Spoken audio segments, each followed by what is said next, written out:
Controversy continues to swirl around Alabama's new abortion restrictions. Iran continues to provoke the West, and two new Democratic candidates enter the race. I'm Ben Shapiro. This is The Ben Shapiro Show.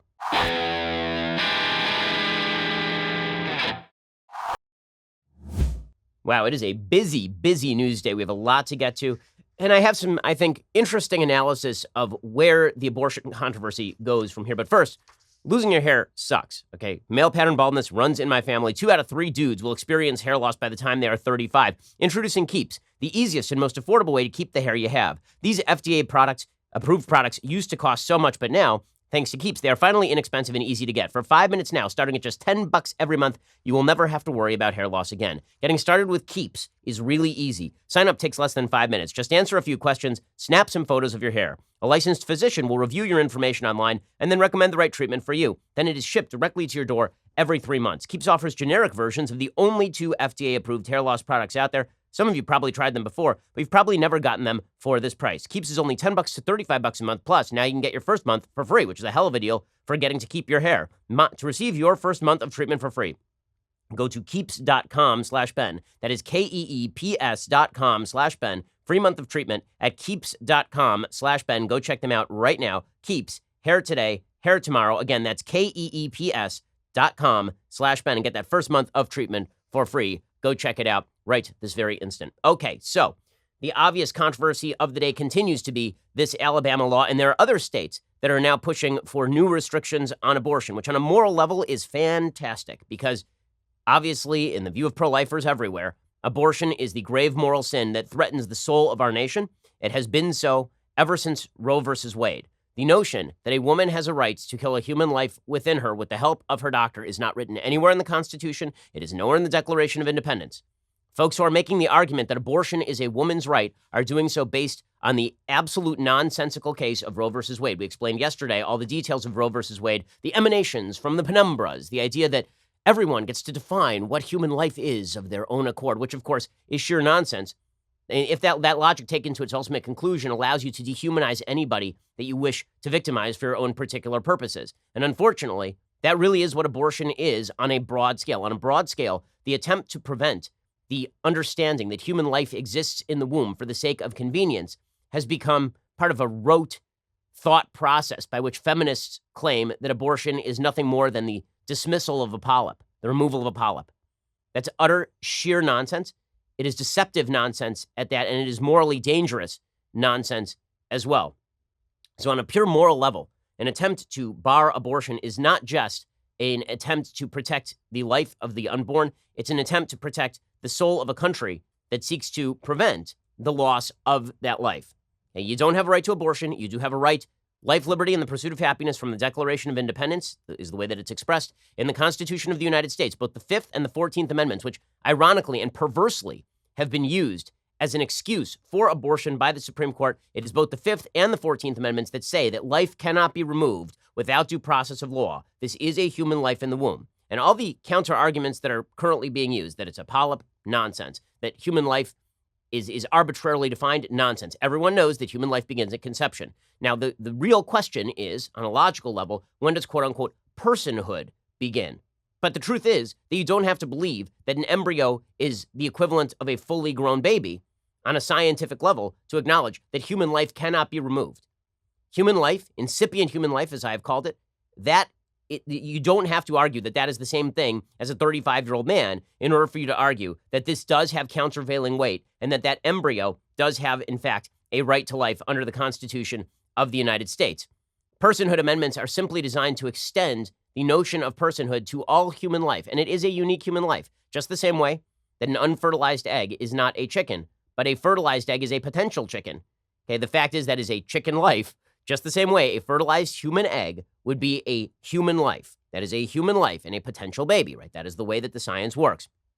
Okay, so the media are up in arms about this. The Democrats are up in arms about all of this. There are several other states that are now considering similar laws. Missouri has an act that's called the Stand for the Unborn Act. It would ban abortion as soon as a doctor can detect heart or brain activity in the embryo, which is basically the equivalent of the Georgia heartbeat bill. The Alabama bill is a little stronger. It says from moment of conception, there can be no abortion. The Missouri bill and the Georgia bill are effectively heartbeat bills. The bill includes alternative language to deal with the possibility that such an early ban could be ruled unconstitutional. If that happens, it becomes a 14-week ban, and if that cutoff date is deemed unconstitutional, it becomes an 18-week ban, and then, if necessary, a 20-week ban.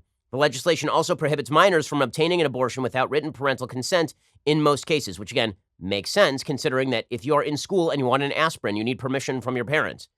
But if you're in school and you need an abortion, then presumably you don't have to ask your parents for one. That's ridiculous. Louisiana also is pushing a fetal heartbeat bill. The measure, which Governor John Bel Edwards, who's a Democrat, has already indicated he would sign, seeks to prohibit the abortion of an unborn human being with a detectable heartbeat. The ban would only take effect if a federal appeals court upholds similar legislation in Mississippi. That legislation was signed into law in March. The Louisiana bill's author is a Democrat named John Milkovich. He's repeatedly cited his religious beliefs in pushing the legislation forward. He says, God values human life, so do the people of Louisiana. That's not really a religious argument. That's basically just an argument that human life ought to be valued, and human life begins at conception, as every science book that you have ever read says that it does. The Michigan legislature also passed a bill on Tuesday outlawing an abortion procedure commonly used during the second trimester, the dilation and evacuation procedure, in which a doctor dilates the patient's cervix and then removes the fetus with suction and medical tools like forceps. Essentially, it cuts apart the baby in the womb and then sucks it out into a sink. To outlaw that procedure seems perfectly reasonable. Again, all of this is an attempt to protect human life. Now, what the left wishes to say is that this is an attempt to control women's bodies. This has always been a very weird argument to me. I don't understand why this has anything to do with quote-unquote control of a woman's body when it is clearly attempting to protect a separate body, that of the fetus, from the ravages of an abortion doctor. I understand that this fetus happens to be in the woman's body, but if men wanted to control women's bodies, do you think they'd really start with the uterus? Really, it's the uterus that men are really interested in? Evil sexist men, evil patriarchal men, what they're really interested in is controlling your uterus, or is that they have an actual, it's such a straw man, ridiculous argument that men are interested, I promise you, there are lots of other parts of women that most men are interested in. The uterus comes way, way, way down on the list. What most people are interested in, male and female, is controlling what happens to the human life inside the womb. And this notion that the left has been pushing out, that true women are pro-abortion, absolute crap. The fact is, a huge number of women are pro-life. A huge number of women. In South Carolina, women who are registered voters outnumber men by some 300,000 people. South Carolina is an incredibly pro-life state. Governor Kay Ivey in Alabama is, in fact, a Republican. And she signed the bill yesterday. She was asked a question about it by CBS. It didn't go well for the CBS reporter. All human life is precious. Where's the money coming from to support people who aren't ready to be mothers or aren't financially stable to take care of a child? You simply cannot defer protecting lives of unborn children because of cost. Okay, of course, that is 100% true. This argument, which seems to be used by the left so often, this economic argument that your life is your life is more successful economically if you abort babies, and therefore it's okay to abort babies, is a sick argument, a deeply sick argument. If your argument is that you can do anything that forwards you economically, including the killing of another human life, man, it doesn't get much worse than that. And that argument was made by Liz Plank, the fabulous feministabulist over at twitter.com. Behind millions of successful men is an abortion they don't regret getting with their partner. I urge men to go beyond solidarity and talk about how they've personally benefited from abortion rights too. Not because it's the right thing for you to do, but because it's true. I'm amazed that feminists who 5 minutes ago were saying that men have nothing to say about abortion now are saying men need to stand up for abortion because they've benefited economically from their partners aborting the baby. By the way, nothing as scummy as a man who says, yes, I've economically benefited from the killing of my unborn child. I'm so glad that my female sex partner decided to do away with it. That sound like a guy that you want to marry, ladies? That sound like a dude you want to bring home to mother? Oh, I'm so glad she had an abortion. It's really made me more success. I've been able to work more hours at the office, and that's been great. It sounds like a delightful, delightful fellow. Now, what's fascinating about all of this is that in New York, just a few months back, the New York legislature passed a bill that effectively legalizes abortion for any reason up till point of birth. It is a insanely radical bill, obviously. And the media didn't cover it that way. The media covered it as, oh, well, this is reasonable. The right went crazy. The left suggested, no, this is totally, utterly reasonable. Listen, we're not putting our priorities on you. This is New York. Okay, Alabama passes a bill, and Mississippi passes a bill, and Georgia passes a bill, and Louisiana's about to pass a bill, Missouri's about to pass a bill, and suddenly it's, no, this is a national attack on women. Really? It's a state decision about abortion rights, so-called abortion rights. Right? These are state legislative actions. Now, what's fascinating is that it's the left that has insisted on nationalizing the issue through Roe versus Wade. Now, I think that the right should nationalize the issue, by the way. I'm in favor of a constitutional amendment to protect life. But that is likely not going to happen anytime soon, which means that effectively speaking, it is a federal issue. It's a federalist issue, meaning that each state gets to make its own decision. If Roe v. Wade were to disappear tomorrow, New York is not going to start outlawing abortions under the Constitution of the United States. It would take a constitutional amendment in order to change the law with regard to all of this sort of stuff. But what's amazing is Democrats suddenly suggesting that if Alabama passes a law, that it's a national issue. We'll talk about it in just 1 second. First, let's talk about your sleep quality. You know, I'm on the road today. That means I didn't sleep as well as I normally do. Why? Because when I'm at home, I get to sleep on a Helix sleep mattress. My Helix sleep mattress is just fantastic. Helix Sleep has a quiz. It takes 2 minutes to complete. It matches your body type and sleep preferences to the perfect mattress for you. Whether you're a side sleeper or a hot sleeper, whether you like a plush or a firm bed, with Helix, there's no more confusion and no more compromising. Helix Sleep is rated the #1 mattress by GQ and Wired Magazine. CNN called it the most comfortable mattress they've ever slept on. Just go to helixsleep.com/Ben. Take their 2-minute sleep quiz. They will match you to a customized mattress that will give you the best sleep of your life. For couples, Helix can even split the mattress down the middle, providing individual support needs and feel preferences for each side. They have a 10-year warranty. You get to try it out for 100 nights risk-free. They'll even pick it up for you if you don't love it, but you probably will. Helix is offering up to $125 off all mattress orders for our listeners. Their mattresses are so good that my wife and I ordered one. We got rid of a more expensive mattress because this mattress is indeed so comfortable, so good. I got one for my sister for her wedding as well. Go check out helixsleep.com/Ben for up to $125 off your mattress order. helixsleep.com/Ben. Go check them out right now. So Democrats are claiming that these Alabama laws are attempting to, quote unquote, overturn the will of the majority. Where in Alabama, where this was voted for overwhelmingly by the legislature? Here's Tom Perez, head of the DNC. The far right has been attempting to overturn the will of the majority. 70% of the American people say very clearly Roe versus Wade is the law of the land, and leave these decisions up to women, up to families. It's a very personal decision. I don't pretend to be able to step in the shoes of somebody in that circumstance, and we shouldn't try to step in the shoes of someone in that circumstance. Okay, well, again, we shouldn't try to step into the shoes of someone in that circumstance. Well, we should if we're protecting a human life. You do not get to arbitrarily define human life. Every grave evil in human history has basically been based on the notion that you get to arbitrarily define away life to meet your vision of what the world should be. It's deeply, deeply dangerous stuff. Tom Perez didn't stop with his silliness there. He then suggested we have to organize in all 50 states to save Roe versus Wade. Again, this makes no sense. Roe versus Wade is a Supreme Court decision. It doesn't matter what you organize in any state. It is a Supreme Court decision, Roe versus Wade. This is like saying we need to organize in all 50 states to overturn Obergefell. Well, you can't. It's a Supreme Court decision unless you are looking for a constitutional amendment to protect the killing of the unborn. I don't see Tom Perez calling for that at this point.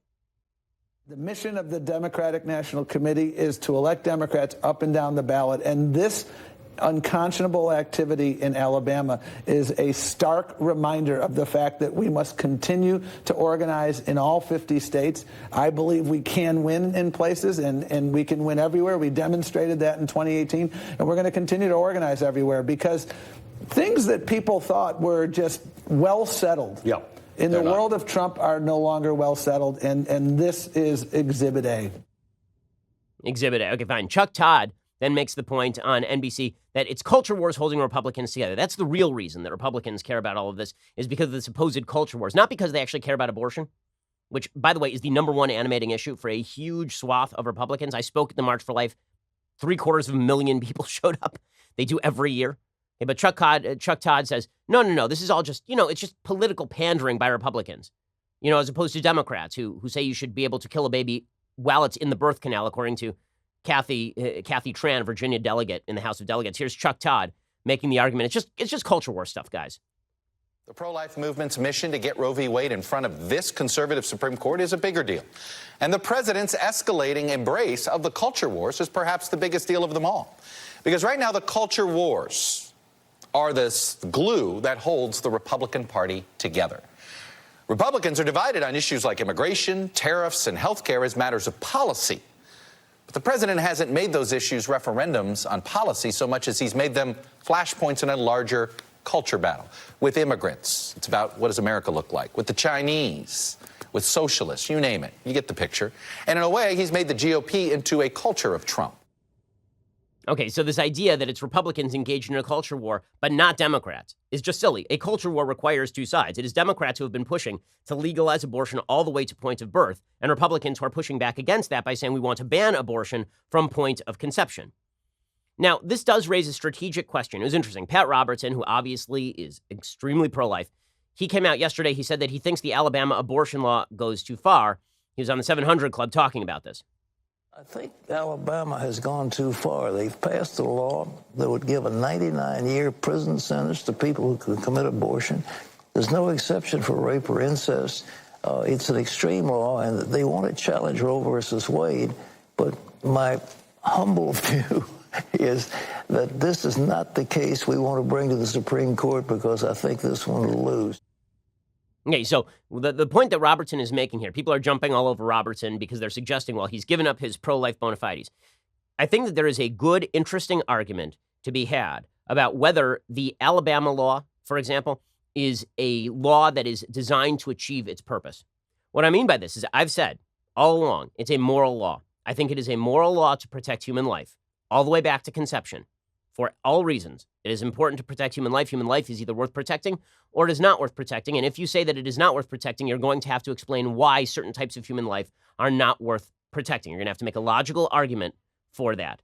Okay, but that's a different question from the strategy that should be adopted by the pro-life movement in pursuing the abolition of abortion. So to make an analogy, back before the Civil War, there were two positions on the abolition of slavery. Everyone who was in the Republican Party at that time or the vast majority of the Republican Party was built around the idea that slavery should be abolished. But there were two different approaches that were essentially being pushed. Approach number one was the William Lloyd Garrison approach, which was, okay, if we got to go to war, let's go to war. We got to abolish it across the country. Let's do it right now. It has to be done right this very instant. And William Lloyd Garrison was an extraordinarily polarizing figure specifically because of that. Now, you needed that. You needed William Lloyd Garrison speaking out on behalf of slaves, speaking out about the evils of slavery. It required a constant public relations battle from people like Frederick Douglass and William Lloyd Garrison and people who were stark abolitionists. And then it required the political ingenuity of Abraham Lincoln in order to achieve the end of slavery. And if you look at Lincoln's progress in achieving the end of slavery, when the Civil War breaks out, basically, it is the South that declares war. The South declares war because they think that Lincoln is going to abolish slavery. Lincoln is going around saying, no. I'm not interested in abolishing slavery. I just want the preservation of the Union. Even when he issues the Emancipation Proclamation only applies to states that he does not control as of yet, right? It only applies to the states that were part of the Confederacy, the Emancipation Proclamation. And even then, he makes many public statements about how he's against integration, how he's against all sorts of civil rights for black folks. Now, does that mean that Lincoln was morally right on all this? No, he was morally wrong on all of those points. But the fact is that Lincoln had to bring the American people along gradually. So the question here is incrementalism and what is effective versus the stark position. Now, again, you need both in the public conversation. The question is whether these pieces of legislation are actually going to be effective in achieving the goal of pushing back the line as to what is acceptable under American law and by the Supreme Court in terms of the pro-life position. So the two opposite sides of this position, that the Alabama bill is a good idea and that the Alabama bill is a bad idea on a tactical level, not on a moral level. These are presented by Ramesh Ponnuru over at Bloomberg on the one hand and David French on the other at National Review. So David, who's been on the radio show, good friend, he argues that Alabama and Georgia are doing the right thing by passing these very strict pro-life laws. And he says it's time to throw down the gauntlet. It's time to test this thing up at the Supreme Court level. He says both Alabama's abortion ban and Georgia's heartbeat law contain a key provision. They declare the personhood of the unborn child. This is a vital measure that is aimed directly at a key portion of the Roe versus Wade opinion. Late last week, I had a lengthy phone conversation with State Representative Ed Setzler, sponsor of Georgia's legislation. He said his bill wasn't waving its fist at Roe, it's answering Roe. Specifically, he pointed at a provision in Part 9 of Justice Blackmun's opinion, where Blackmun states that if the personhood of the baby is established, then the pro-abortion case collapses. The late Supreme Court Justice was, of course, discussing the definition of personhood under the federal Constitution. Setzler, however, notes that the Supreme Court doctrine has long allowed states to expand constitutional liberties. They can establish standards of religious freedom, free speech, or due process, for example, that go beyond the First and Fifth Amendments. They cannot be more restrictive than the federal Constitution. In the abortion context, this doctrine traditionally has been interpreted to allow states like New York to protect abortion rights beyond the minimal threshold required by Roe and Planned Parenthood versus Casey.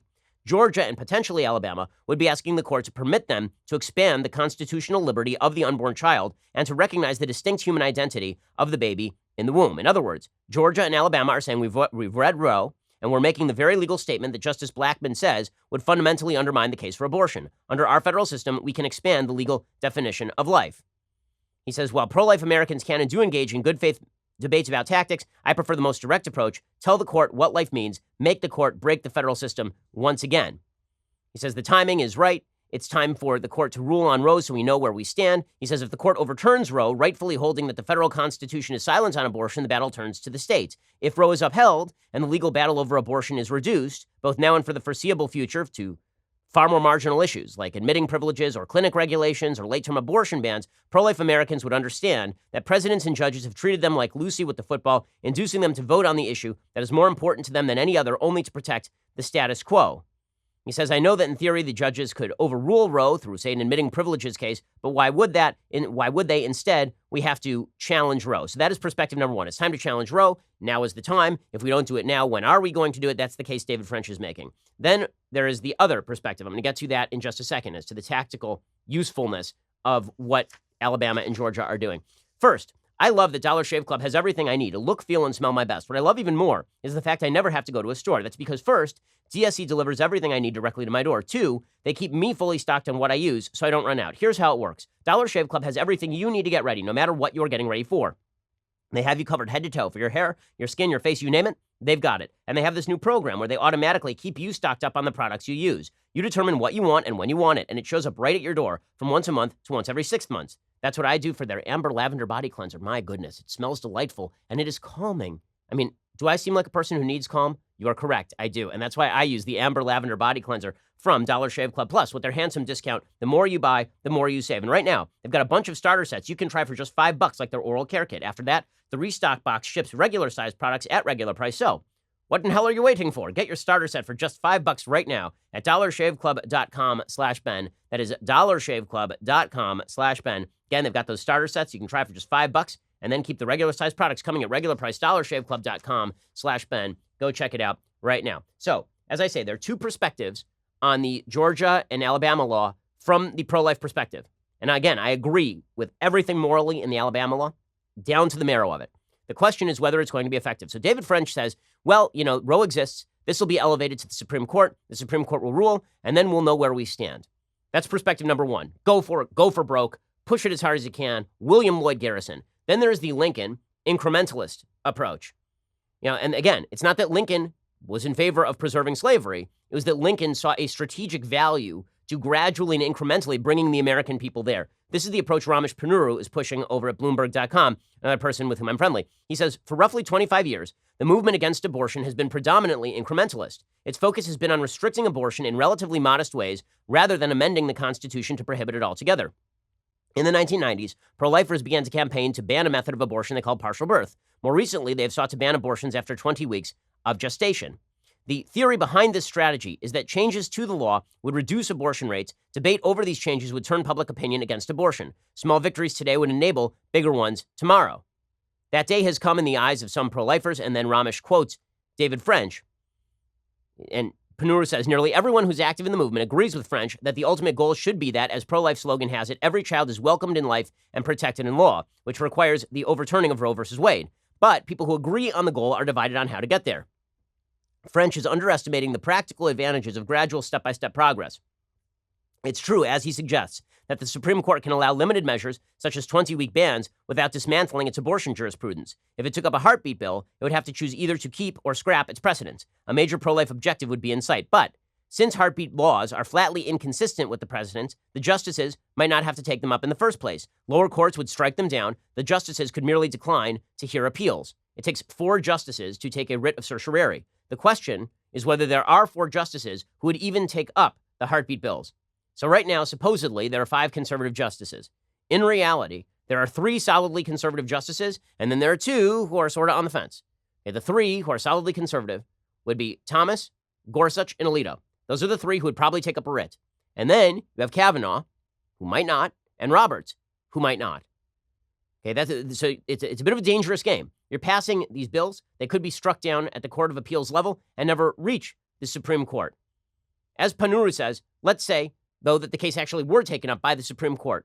French's argument presupposes some justices are on the fence. If so, wouldn't they be less likely to uphold a more far-reaching abortion restriction than to uphold a limited one? The upholding of a limited restriction would put future pro-life litigators in a stronger position to win more legal ground. The turning back of a more frontal challenge would put them in a worse one. In other words, if you push a full ban on abortion to the Supreme Court, it is easier to convince Justice Roberts to simply strike it down, and in doing so, to actually create damage.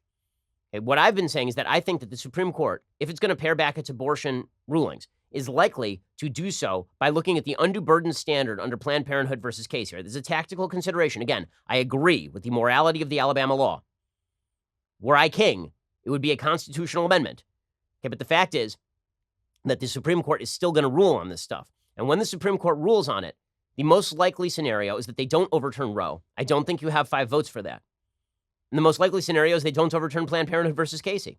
The most likely scenario is they do what they've been doing with, for example, partial birth abortion bans. And what they say is the undue burden standard allows for women to continue to have abortions until a certain point in pregnancy, but science is showing that we need to move that standard further and further back.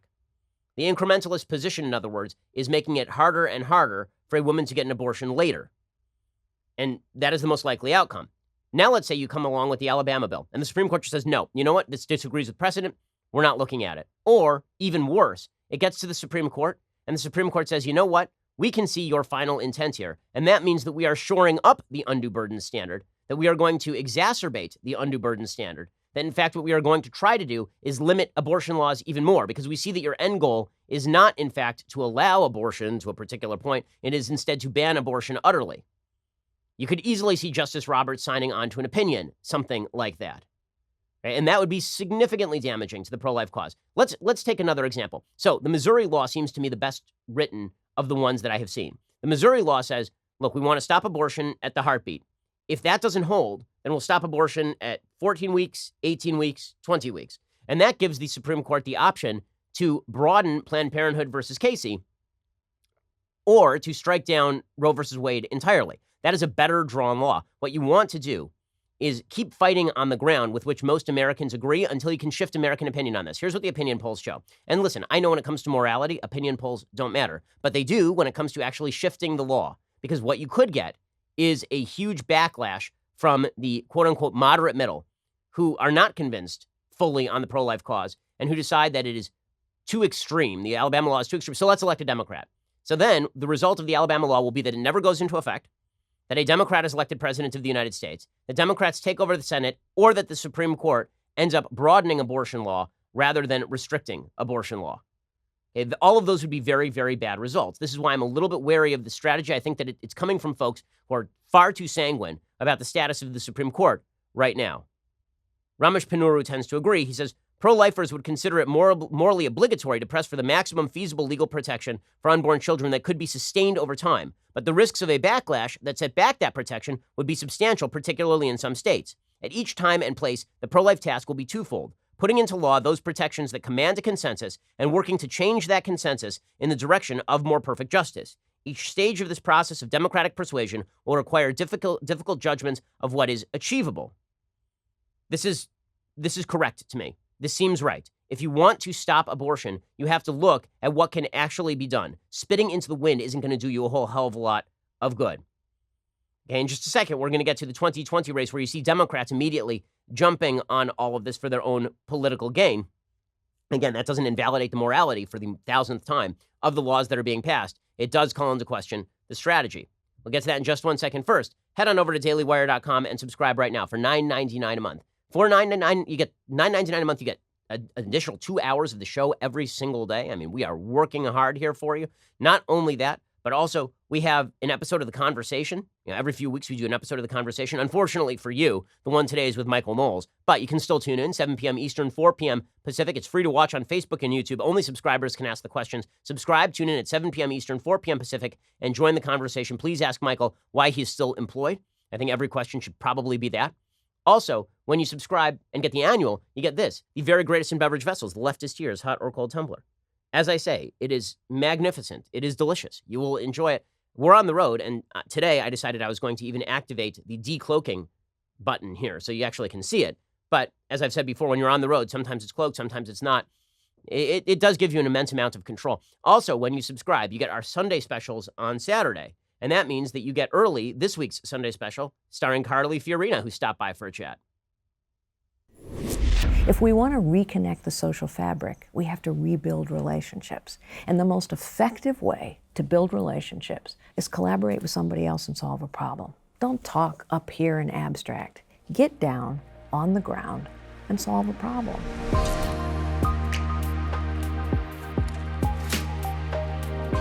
Okay, so go check that out right now. Carly Fiorina is just terrific, and you'll see the entire hour-long conversation we consider politics and business and what it's like to be a powerful female in a world that sometimes is not super friendly to that. Carly and I disagree about some of that stuff, but she is just first rate, and you're going to really enjoy the conversation. So please go check that out. Subscribe. Leave us a review over at YouTube or iTunes. That always helps us.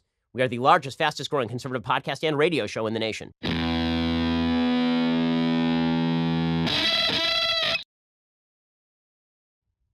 So Democrats are attempting to jump into the fray on this abortion debate and make hay while the sun shines. They're doing so in some of the most dishonest ways I've ever seen. We'll get to the 2020 candidates in just a second. First, I have to show you how Alexandria Ocasio-Cortez responded to all of this. So the inimitable AOC, brilliant, brilliant woman, she tweeted out, Alabama lawmakers are making all abortions a felony punishable with jail time, including women victimized by rape and incest. Of course, no added punishments for rapists. It's going to Governor Kay Ivey's desk. She will decide the future of women's rights in Alabama. Okay, so she's just lying here. The Alabama law does not criminalize the women. Okay, women who are victimized by rape and incest do not go to jail. And when somebody pointed this out, AOC then started to lie. Liz Wheeler pointed this out, and AOC started to lie like a rug. She said, actually, it would be a felony for women if those women are medical providers. See, according to your own semantic standard, you lied. We can fact check obvious semantics all day and make absurd bad faith claims if that's how you want, how you want be. But I have better uses for my time.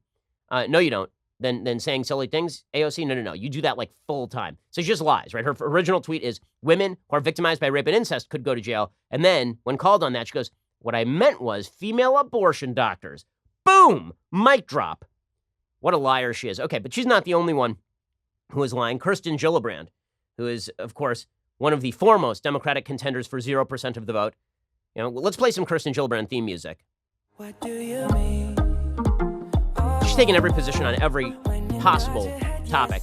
That is true for gun rights. And now on abortion, she is taking the position that Alabama passes a law, and somehow that is a national attack on reproductive freedom. Please explain, Kirsten Gillibrand, how states that are not New York are passing laws that don't affect New York, and that's a national attack on reproductive freedom.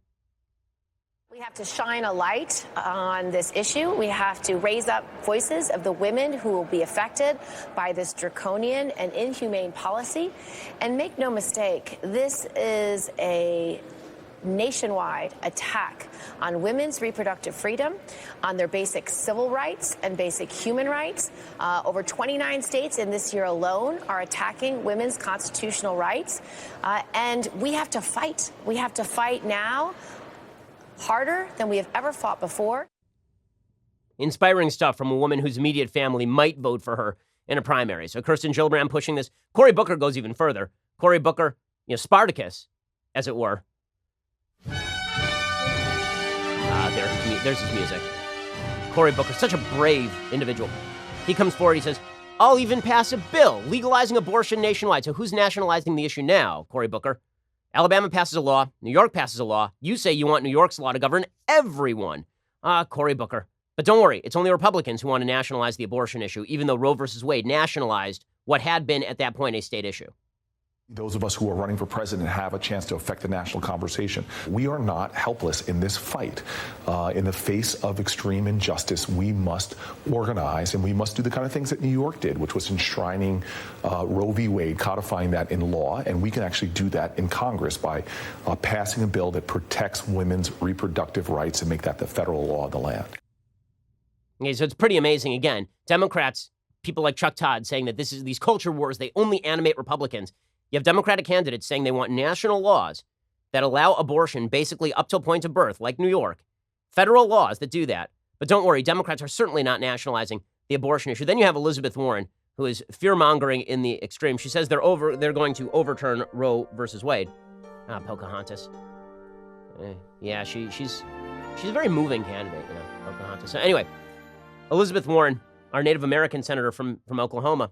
Oh, no, she's from Massachusetts? Yeah, my bad. In any case, Elizabeth Warren, she's been doing these little Instagram AOC type videos where she films herself in her kitchen. By the way, we need to start a petition. Get Elizabeth Warren out of the kitchen. Get her out of the kitchen. She is a strong, powerful woman. There is no reason she needs to film herself in the kitchen. Doesn't she have like a den or something? Anyway, Elizabeth Warren says they're going to overturn Roe versus Wade. First of all, from her mouth to God's ears, but I really don't think this is what's going to happen.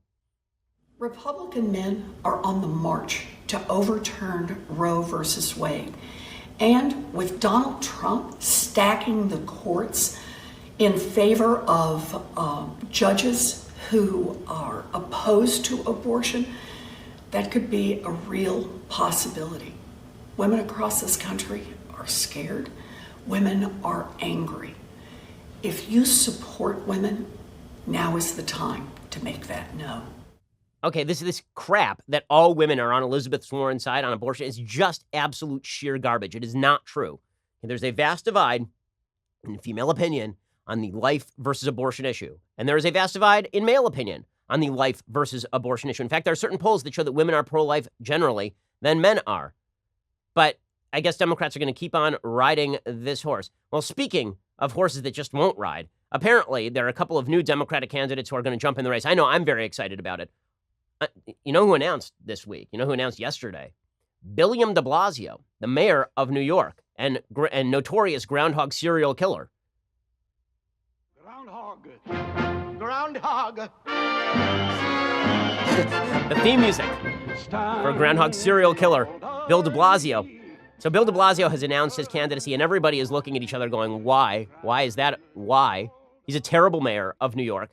He's helped, just like Los Angeles or Seattle, major cities around the country governed by Democrats that used to be really shiny and nice, now turning into pits. Bill de Blasio has decided he wants to take that national. So Bill de Blasio unleashed an announcement video.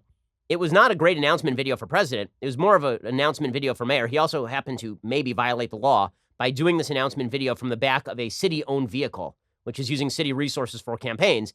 Here is Bill. What is possessing Bill de Blasio to do this other than he looks at Mayor Pete Buttigieg and he's like, that guy is the mayor of South Bend, which has like 5 people. And I'm the mayor of New York. Why shouldn't I run for president of the United States? Here's Bill de Blasio's silly announcement video. Doesn't matter if you live in a city or a rural area, a big state, a small state, doesn't matter what your ethnicity is. People in every part of this country feel stuck or even like they're going backwards. But the rich got richer. I'm a New Yorker. I've known Trump's a bully for a long time. This is not news to me or anyone else here, and I know how to take him on. As president, I will take on the wealthy. I will take on the big corporations. I will not rest until this government serves working people. As mayor of the largest city in America, I've done just that. De Blasio for president, guys.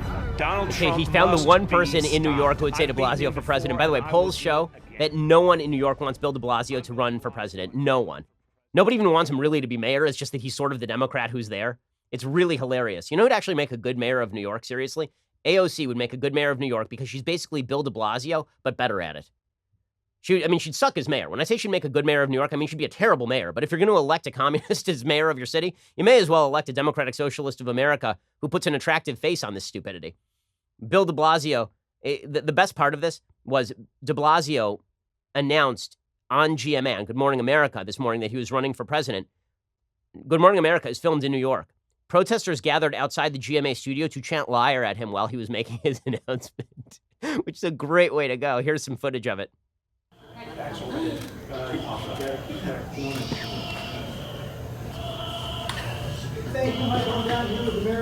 Outside are chanting liar as he announces his presidential run at Good Morning America. So things are going great for Bill de Blasio. He, though, is not the only candidate who announced yesterday that he was running for president. There's a guy named Steve Bullock. You've never heard about him.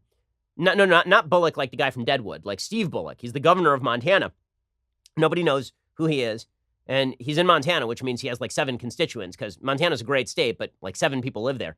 In fact, there are more senatorial seats for Montana, I believe, than congressional seats. Isn't that correct? Or am I screwing up my states? In any case, Steve Bullock, we have a little bit of Steve Bullock theme music, which I think we will only end up playing once, unfortunately. On the first part of the journey, I was looking at all So, Steve Bullock, really doing yeoman's work. No, I'm correct about this. Montana only has 2 senators and 1 representative in the U.S. House of Representatives. So, like 7 people live there. And he's like, you know what? I'm running for president. And then he was asked an unfortunate question.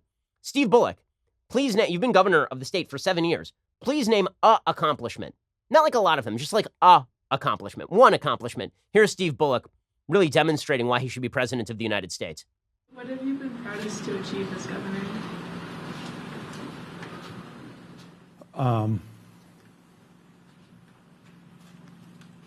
I am happy that hopefully my kids still know my most important job is being their dad. I think the things where, as governor, it's not like attorney general when you won or lost a case. Sometimes you won't have impacts for years. Okay, so he has nothing, and he's a great dad. Well, that's good. I mean, I'm glad he's a great dad. I'm a great dad. I don't think that means that I'm qualified to be president of the United States on that basis. So there's that. That's great. Meanwhile, the candidate who is just plummeting, who's just falling apart, is Beto. Remember that time that Beto was like the romantic frontrunner? Remember that time that Beto was he was going to be the guy, right? He was going to channel that RFK Obama energy. He was going to come out of nowhere and sweep to victory. And then it turns out that he's a giant weirdo. So Beto theme music, please. Yeah, brah. So Beto, riding that skateboard nowhere, really enjoying himself, flipping those bangs out of his eyes. Well, yesterday, it turned out his bangs were even too long for Beto. And Beto was like, you know what, brah? Need a haircut. So he went over to the barber shop, and then he live streamed his haircut because he didn't learn anything from when he live streamed his dental appointment. So now we're going to get Beto in just real life situations, man. We got to feel with Beto what it's like to be Beto. And that means you're going to see him on the can. It means that you're going to see Beto at his proctologist appointment. I hope you're ready for that one, brah. But you're also going to see Beto get a haircut in the most awkward possible way. Yeah, play it, brah. People? Yep. Okay. Hey, everybody, we're at Chema's in El Paso, getting a haircut after being on the road for almost 2 weeks. So more connections between high schools and unions, high school students and apprenticeships. ¿Estás cansado? Sí, un poco. Después de what is he doing right now? It's like giving him a massage. En la carrera, en casi 5 estados. I don't even know what's going on right now. Maybe I'm ignorant about haircuts. I've never seen something like this at a barbershop, but I guess this is a thing. So he's getting some sort of massage from the guy, and the guy's standing there looking like, why is this even happening to me? He's like the dental hygienist who had no idea why this was all happening. At one point during this haircut appointment, Beto O'Rourke started talking about his ear hair with his barber. It's like, TMI, dude. Nobody wants to be that close to you. So things getting very awkward in the 2020 Democratic presidential race. No wonder that Joe Biden looks like a sane person by comparison. Because truly, the number of sane people in this race, I mean, now you got Bill de Blasio and Beto and Cory McBooker. I mean, this field is now 23 people. There are more, 24 people? Basically, this field has now become 24 eggs. It's crazy. It's crazy. There are 24 people in this race. Yeah, this is going great for the Democrats. Okay, time for some things I like, and then we'll do some things that I hate. So, things that I like today. So, yesterday, I was on a plane. When I'm on a plane, that means it's time to watch a movie, gang. So I watched Cold Pursuit. Now, this was the movie that had one of the great previews of all time because the entire movie is Liam Neeson as a snowplow driver. And this created all sorts of memes about Mr. Plow, from The Simpsons. Mr. Plow. They really should have called the movie Mr. Plow. Cold Pursuit is a bad name for the movie. It was an adaptation of a movie, I guess, from Denmark, I think. And the movie is actually kind of hysterically good. So the movie is super politically incorrect.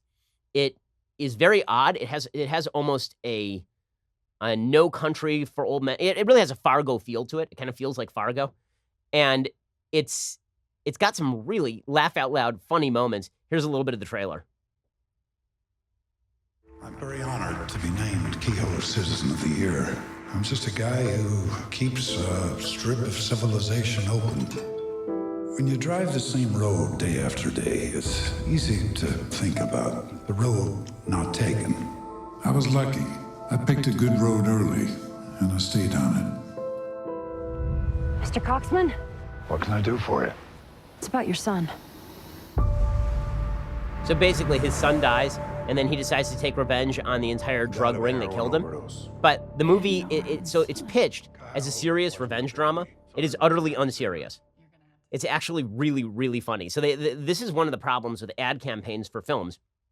Very often, what you get from the ad campaign is not actually what the film is. So if you watch Cold Pursuit's trailer, what you get from it is that this is going to be the most serious. It's basically Taken, but with a snowplow. That's what it is. That is not what the movie is at all. It's really hysterically quirky and weird and funny. There's a whole scene. I don't want to give it away, but there is one scene that is just really funny. One of the characters is this Native American drug lord, and he and his crew go to a hotel and they're trying to get a room, and they walk up to the desk and they don't have a reservation, and the woman behind the desk says, "I think you need to. I'm looking here and I see that you don't have a reservation." And they look at her. They look at her like, "What did you just say to us?" And she doesn't understand what just happened. And then they explain that that according to them, she said that they should go back to the reservation and that they will threaten her on Yelp if she does not, in fact, give them a room. It's a very funny scene. In any case, the movie itself is really weird, quirky, and fun. Go check out Cold Pursuit if you're into dark humor, because that's really what it is. Okay, time for some things that I hate. Okay, so the SATs were supposed to provide an objective metric of performance, of student performance. Now, you can take SAT training courses, but they are only going to move you somewhat in one direction. You're not going to move from 1,100 to 1,400 on the SATs just with an SAT prep course. SATs are basically a stand-in for an IQ test. They're a soft form of an IQ test. But the problem is that SAT distributions are not even across racial groups, and this has led to admissions that are lower for certain groups than for other groups. Now, the lowest group is by racial data is black folks, but the highest group is not white folks in the United States. By leaps and bounds, the highest group in terms of average SAT score are Asian Americans. The average Asian American in America scores 1223. That's the average score anyway. No one scores an actual 1223. But the average score for Asians is 1223. That is the average. For whites, 1123. For Hispanics, 990. And for blacks, 946. This has led the College Board to now assign an adversity score to every student who takes the SAT to try to capture their social and economic background, jumping into the debate raging over race and class in college admissions. The new number is calculated using 15 factors, including the crime rate and poverty levels from the student's high school and neighborhood. So in other words, we're not going to look at the individual. Instead, we're just going to use Census Bureau data from the area where you grew up and then make assumptions about how you grew up. We're going to assume that somebody who grew up in a richer neighborhood obviously experienced less adversity than somebody who grew up in a poorer neighborhood. We're going to assume that based on racial group, that you experienced more adversity than somebody who's a member of a different racial group. The College Board is not releasing, by the way, any of the factors that they are using. The adversity score is not actually a score of individual adversity, is in fact a group judgment. So it is the nature of this thing to be racially discriminatory, and this will particularly affect Asians, who of course are scoring leaps and bounds above everybody else on the SAT. And the fact that the College Board will not actually demonstrate exactly how they come up with this stuff is pretty incredible. Now, the College Board had tried this several years back, And then it turned out that people saw that this was just a stand-in for race, and they got uptight. Nonetheless, the College Board is trying it again. Here, quote, this is according to the Wall Street Journal. The College Board declined to say how it calculates the adversity score or weighs the factors that go into it. The data that informs the score comes from public records, such as the U.S. Census, as well as some sources proprietary to the College Board. So we're not going to look at whether the rich kid lost mom at age 11 from breast cancer, or whether the poor kid had a solid two-parent family. Instead, what we're going to look at is just the Census Bureau data from that specific area. That is the essence of trumping individual data with group data. It is which is discrimination.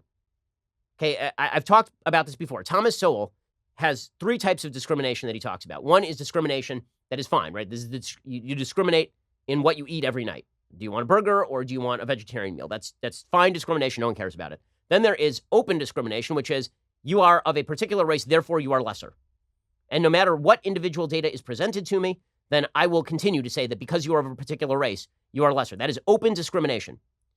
And then finally, there is the